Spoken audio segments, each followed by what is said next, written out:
اس سے روزہ مکروہ نہیں ہوتا۔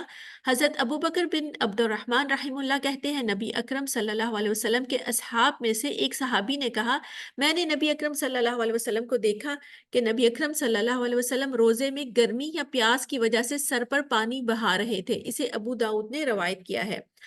روزے کی حالت میں مزید احتلام ہو جائے تو روزہ ٹوٹتا ہے نہ مکروہ ہوتا ہے، یعنی کہ نہ تو روزہ ٹوٹتا ہے اور نہ ہی مکروہ ہوتا ہے۔ تو یہ بھی آپ نے اس کو بھی اگر آپ روزے کی حالت میں ہیں تو اگر آپ کی ڈسچارج ہوتا ہے کچھ تو اس سے آپ کا روزہ نہیں ٹوٹتا، اور احتلام ہوتے ہیں ویٹ ڈریم جو نائٹ ڈسچارج ہوتا ہے، اگر ایسا کچھ ہو تو اسے روزہ نہیں ٹوٹتا۔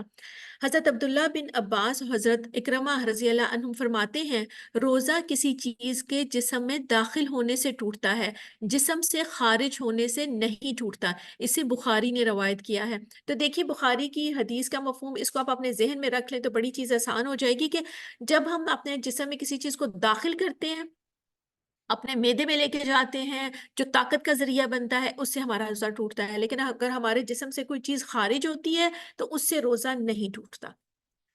ہنڈیا کا ذائقہ چکھنا، تھوک نکلنا اور مکھی کے حلق میں چلے جانے سے روزہ مکروہ نہیں ہوتا۔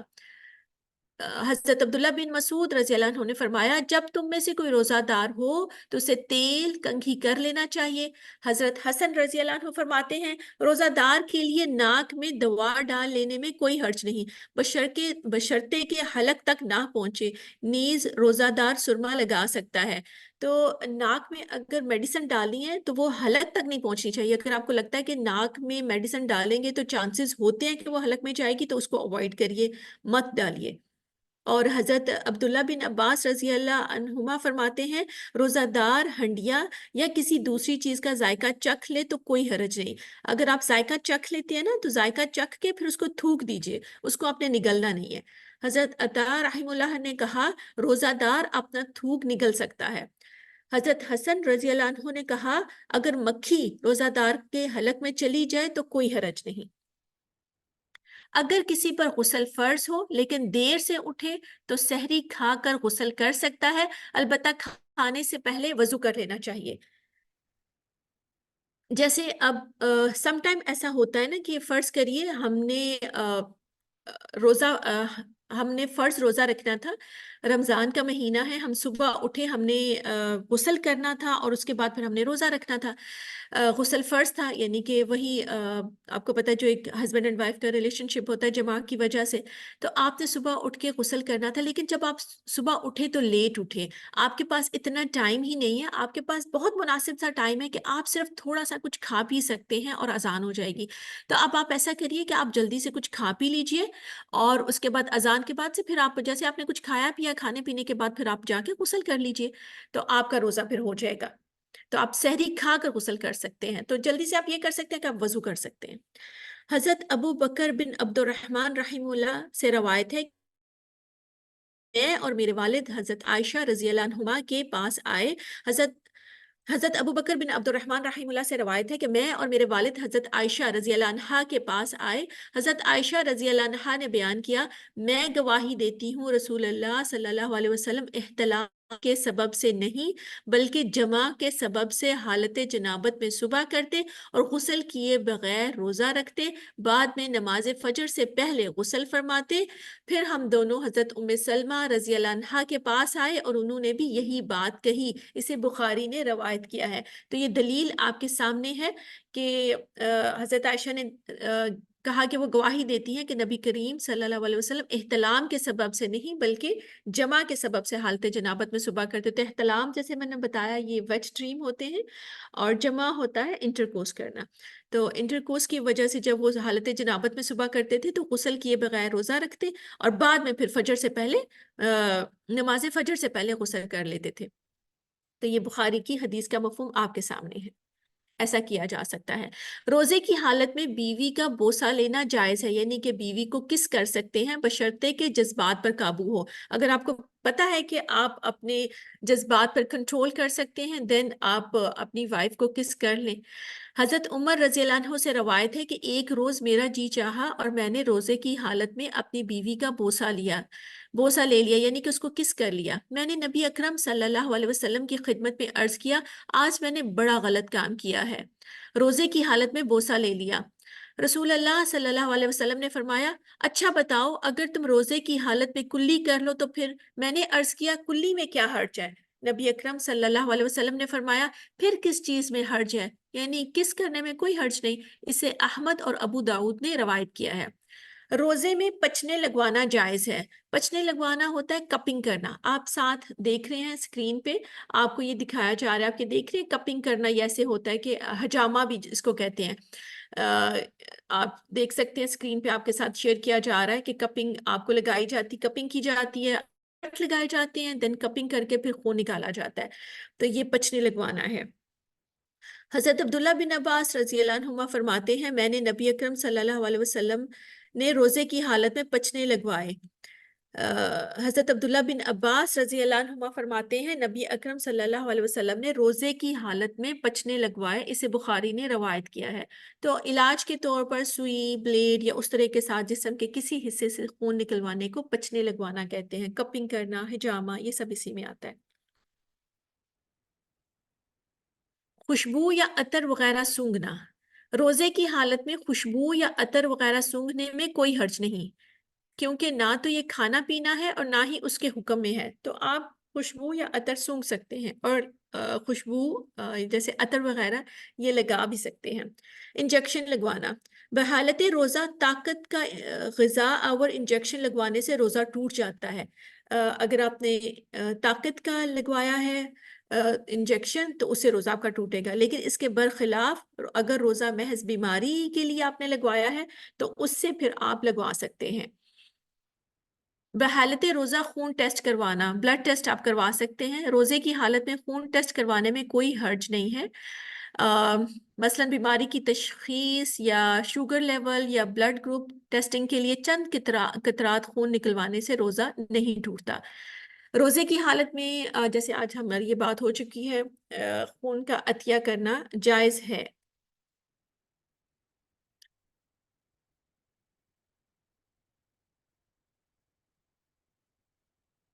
بحالت روزہ حرام امور، اب کون سے کام ہیں جو ہمیں ہرگز نہیں کرنے چاہیے؟ یہاں پر بعض افعال ایسے ہیں جن کا بحالت روزہ ارتکاب کرنا سخت گناہ کا باعث اور روزے کے اجر و ثواب کو برباد کرنے والا ہے۔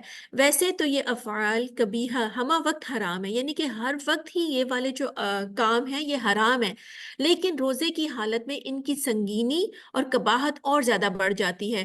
اب ہم ان میں سے بعض کا ذکر کرتے ہیں، تو یہ بھی ہمارے لیے جاننا بہت ضروری ہے کہ حرام کام کون سے ہیں۔ روزے کی حالت میں ہم نے کون سے حرام کام ہیں جن سے بچنا ہے۔ ایسا نہ ہو کہ صرف ہمارا روزہ کھانا پینا ہی ہو، کیونکہ بعض لوگوں کا ایسا ہوگا کہ انہوں نے صرف کھانے پینے سے خود کو روکا ہوا ہوگا، لیکن ان کو روزے کا ثواب نہیں ملے گا۔ تو یہ چیز بھی ہمارے لیے بہت اہم ہے۔ تو سب سے امپورٹنٹ، سب سے پہلے آپ دیکھیے کہ کیا ہے جھوٹ بولنا، جو کہ بہت کامن ہے روزے کی حالت میں۔ جھوٹ بولنا، فحش کوئی فحش باتیں کرنا، تہمت ترازی، کسی پہ الزام لگانا، جھوٹ کی اشاعت، اس پر عمل، غیبت، چغلی اور دیگر شیطانی کاموں سے اجتناب ضروری ہے، یعنی کہ ان سے بچنا ضروری ہے، ورنہ روزہ دار روزوں کے ثواب خالی ہاتھ واپس لوٹے گا۔ دیکھیے کتنا سخت حکم ہے کہ اگر روزے کی حالت میں جھوٹ بولنا نہیں چھوڑا، فحش گوئی نہیں چھوڑی، آپ فحش باتیں کر رہے ہیں، بے حیائی کی باتیں کر رہے ہیں، لوگوں پہ تہمت لگا رہے ہیں۔ جھوٹ کی اشاعت کیا ہے؟ آپ کے پاس کوئی میسج آیا، کوئی حدیث آئی اور آپ نے اس کو دیکھا اور آپ نے اس کی تصدیق نہیں کی اور آگے لوگوں کو آپ نے فارورڈ کرنا شروع کر دیا، تو یہ بھی جھوٹ کی اشاعت ہے۔ تو اس سے بچنا ہے آپ نے، اس پر عمل، جیسے اس کے بعد غیبت ہے، برائیاں کر رہے ہیں دوسرے لوگوں کی، چغلیاں لگا رہے ہیں، اور اسی طرح کے دوسرے شیطانی کاموں سے یہ بچنا بہت ضروری ہے، ورنہ روزے دار روزے کے ثواب سے محروم اور خالی ہاتھ واپس لوٹے گا۔ ایک میں بات یہاں پہ کہنا چاہتی ہوں، بھی مجھے کچھ دن پہلے مجھے ایک کسی بہن نے واٹس ایپ پہ ایک میسج کیا اور اس نے کہا کہ باجی یہ دیکھیے اس میں سے کون سی بات صحیح ہے اور کون سی نہیں۔ رجب کے حوالے سے وہ بات تھی، اور جب میں نے ان خاتون کا سنا وائس میسج تو وہ رجب کے حوالے سے، رجب میں روزوں کے حوالے سے اتنی فضیلت بیان کر رہی تھی کہ یہ